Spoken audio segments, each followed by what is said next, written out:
Jemaat yang dikasihi Tuhan, kita bertemu lagi dalam ibadah rumah tangga kami, Kamis 26 Maret 2020 yang saat ini melalui media YouTube atau WA. Dan sebagai tuan rumahnya adalah Bapak Wihartono atau Ibu Lilis Wahyuningsih. Sebelum kita membaca Alkitab, marilah kita berdoa. Kita berdoa. Dalam anugerah-Mu Tuhan, kembali saat ini kami bersama-sama dengan umat-Mu GKI Pamanukan mau mendengarkan sabda-Mu. Kiranya Roh-Mu yang kudus menolong kami untuk mengerti, memahami akan sabda kebenaran firman-Mu. Tuhan, buka hati kami, buka pikiran kami untuk mendengarkan sabda-Mu. Pakai mulut hamba-Mu yang penuh kekurangan ini untuk menyampaikan sabda-Mu. Tutup bungkus dengan kuasa-Mu Tuhan. Tuhan, bersabdalah, kami semua siap untuk mendengarkan firman Tuhan. Amin. Pembacaan Alkitab saat ini diambil dari kitab Amsal 23 ayat 17 hingga 21. Dilanjutkan Amsal pasal 17 ayat 22. Demikianlah firman Tuhan. Janganlah hatimu iri kepada orang yang berdosa, tapi takutlah akan Tuhan senantiasa. Karena masa depan sungguh ada dan harapanmu tidak akan hilang. Hai anakku, dengarlah dan jadilah bijak. Tujukanlah hatimu ke jalan yang benar. Janganlah engkau ada di antara peminum anggur dan pelahap daging, karena si peminum dan si pelahap menjadi miskin, dan kantuk membuat orang berpakaian compang-camping. Hati yang gembira adalah obat yang manjur, tetapi semangat yang patah mengeringkan tulang. Demikianlah pembacaan Alkitab. Yang berbahagia adalah mereka yang mendengarkan sabda Tuhan dan yang memeliharanya. Saudaraku dan saudara semua, mungkin kita pernah membandingkan kehidupan kita dengan orang lain. Kira-kira begini, Tuhan, mengapa teman, kakak, atau saudaraku yang jarang ibadah, bahkan tidak peduli dengan sesama, hidupnya kok enak, jauh dari penderitaan, jauh dari sakit penyakit, dan jauh dari masalah. Sedangkan orang yang takut kepadamu, hidupnya justru sering susah. Banyak penderitaan, bahkan kesehatan saya ini semakin menurun. Sudah begitu, masih banyak orang yang datang untuk meminta pertolongan dan bantuan kepada saya. Dan saya tak mampu untuk menghindar. Apa yang harus saya lakukan? Yang kedua, Tuhan, saya sering melihat banyak orang yang rajin menyembah-Mu, rajin beribadah, tapi hidupnya penuh kemunafikan. Menindas sesama, suka ngomongin orang lain, suka menyuap, suka pamer, dan suka tak peduli sama sesamanya. Ya, jadi mendingan saya ya Tuhan, meskipun saya jarang ke gereja, tapi saya tidak seperti itu. Saudaraku, dua tipe orang semacam ini sering kita jumpai dalam jemaat. Mereka mengeluh tentang keberadaannya, mereka mau membela dirinya di tengah kehidupan yang sulit. Ini mereka masih ingat untuk melakukan firman Tuhan, meski dalam posisi yang sulit. Namun, benarkah demikian? Saudaraku, penulis kitab Amsal mengingatkan bahwa sering terjadi pergumulan batin dalam diri orang percaya, di mana ia melihat banyak orang berdosa, hidupnya penuh kelimpahan, sehat dan makmur. Sementara orang itu atau orang-orang yang taat pada Tuhan, hidupnya biasa-biasa saja, bahkan penuh pergumulan baik secara ekonomis dan medis. Amsal mengingatkan bagi orang yang percaya, janganlah iri pada mereka dan fokuslah pada Tuhan. Sebab ia menjamin bahwa berkat Tuhan bukan hanya untuk hari ini, melainkan berkat Tuhan itu kontinu. Ia menjamin kehidupan orang percaya dari sekarang dan masa depan. Tuhan tidak akan pernah membiarkan umatnya jatuh dan sengsara. Tuhan menjamin masa depan kehidupan umatnya, sehingga umatnya tidak akan kekurangan sekarang dan masa depan. Jika umatnya mendengarkan perintah Tuhan dan mengajak dan berbuat bijak, menjalani kehidupan di jalan Tuhan.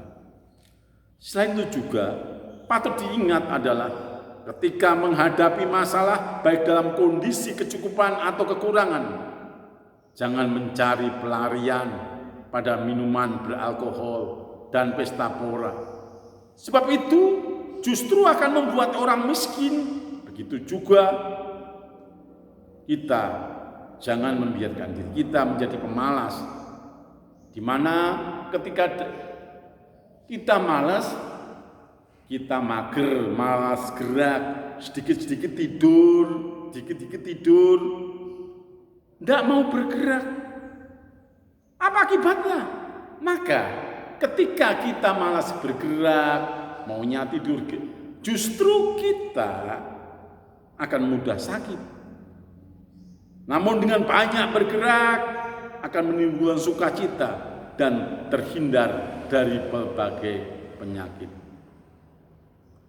Saudaraku yang dikasihi Tuhan Yesus Kristus, khususnya bagi keluarga Wihartono, sebagai anak-anak Tuhan, kita seringkali gamang saat kita menghadapi persoalan-persoalan kehidupan, meski mungkin saat ini kondisi kita masih cukup terkendali.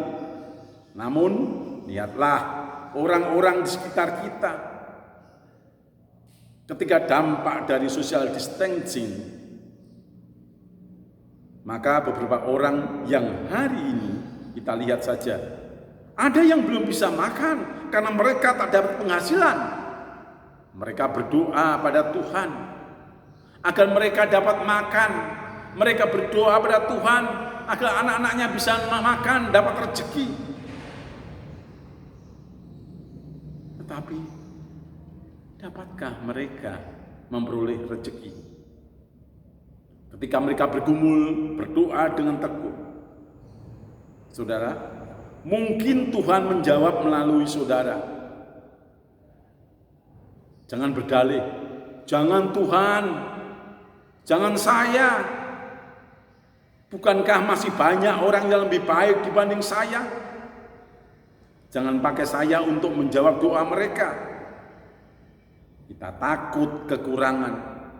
Padahal Tuhan telah mencukupkan kita, bahkan telah menjamin hari depan kita dan anak-anak cucu kita. Jangan khawatir, saudara-saudaraku semua, bahwa Tuhan selalu menopang, menolong kita. Dia tidak akan membiarkan kita sendiri. Dia akan segera menolong kita. Saudara, begitu juga saat kita saat ini, ketika dunia terserang pandemi COVID-19, kita panik, kita paranoid, yang justru menambah parah ketahanan tubuh kita. Saya melihat banyak orang yang ketakutan, bahkan paranoid. Mereka menyiapkan segala sesuatu seolah-olah ini sesuatu yang sangat berbahaya, sehingga mereka ketakutan. Justru dalam ketakutan inilah, saudara, kita menjadi lemah. Kita mudah sakit. Karena apa? Karena imunitas kita, sistem kekebalan kita akan turun karena suatu ketakutan-ketakutan kita. Saudara, Amsal mengatakan, ketika kita dan orang di sekitar kita tertimpa sakit, ia mengatakan, jangan takut, ada obat yang diberikan Tuhan kepada kita, dan itu sangat mudah kita dapatkan. Apa obatnya itu? Supaya kita sebagai orang Kristen bisa mengkonsuminya. Obatnya adalah sangat mudah. Tuhan memberikan kita kepada siapapun. Obatnya adalah hati yang gembira. Ketika ada masalah, ketika ada persoalan menimpa kita, apapun yang ada, mari kita tanggapi secara positif. Jangan panik, jangan takut. Senyumlah, berharaplah, bersyukurlah pada Tuhan. Sebab Ia akan menolong kita. Dan ketika kita bersyukur, kita menyanyi, memuji Tuhan, maka secara otomatis kekebalan tubuh atau imunitas kita bertambah berlipat-lipat ganda. Ya, selain itu juga kita juga harus menjaga diri kita, meminum vitamin, memakan makanan yang sehat, dan hidup berpola sehat, berolahraga, melakukan gerakan-gerakan, berjalan, berolahraga. Maka percayalah, Allah menolong kita. Maka tak salah, marilah kita bersama-sama memuji Dia, bersyukur kepada Dia setiap hari, sehingga kita memperoleh kekebalan dari berbagai serangan penyakit. Kita diajak bersama-sama menularkan kepada kita, kepada sesama kita, bagaimana kita menyikapi persoalan hidup. Tidak perlu panik, Tuhan memberikan berkat pada waktunya. Jangan kita berkeluh kesah, biarlah Tuhan berkarya. Dia yang maha kuasa, Dia juga yang akan menolong kita dari berbagai persoalan yang ada. Biarlah kebaktian rumah tangga ini boleh menjadi berkat. Amin. Kita berdoa. Tuhan, terima kasih atas pimpinan dan berkat-Mu. Jika saat ini kami jemaat-Mu GKI Pamanukan sedang banyak mengalami pergumulan-pergumulan yang berat, kiranya Engkau boleh menyertai, menuntun. Ajar proses kami Tuhan, agar kami tidak segera panik. Ajar kami Tuhan berpikir bijak dan mengandalkan Engkau. Terima kasih Tuhan. Kami berdoa bagi jemaat kami yang saat ini Tuhan belum memperoleh berkat, belum memperoleh rezeki. Tuhan, pakai kami Tuhan untuk menjadi saluran berkat-Mu. Tuhan, kami berdoa untuk Pak Wihartono yang kemarin berulang tahun. Kau berkati, Kau beri pertumbuhan iman, Kau beri kekuatan, kemampuan, kekuatan daripada Engkau. Engkau memproses merubahnya Tuhan menjadi orang tua yang perkasa, orang tua yang mengandalkan Engkau. Kami berdoa juga untuk Evren yang nanti berulang tahun juga Tuhan, pada tanggal akhir bulan ini. Kiranya Engkau memimpin berkati Efren dalam proses kehidupannya, dalam belajarnya, kesehatannya Engkau pimpin berkati. Kau berkati Bu Lilis, Tuhan, Kau pimpin, Kau berkati Tuhan kesehatannya. Kami berdoa untuk Cindy, untuk Timothy, Kau pimpin, Kau berkati Tuhan. Kami berdoa untuk seluruh jemaat-Mu, Gereja Kristen Indonesia Pamanukan, Kau pimpin, Kau berkati Tuhan. Biarlah ibadah rumah tangga ini menjadi berkat. Terima kasih Tuhan, dalam nama Tuhan Yesus Kristus kami telah berdoa dan mengucap syukur. Amin.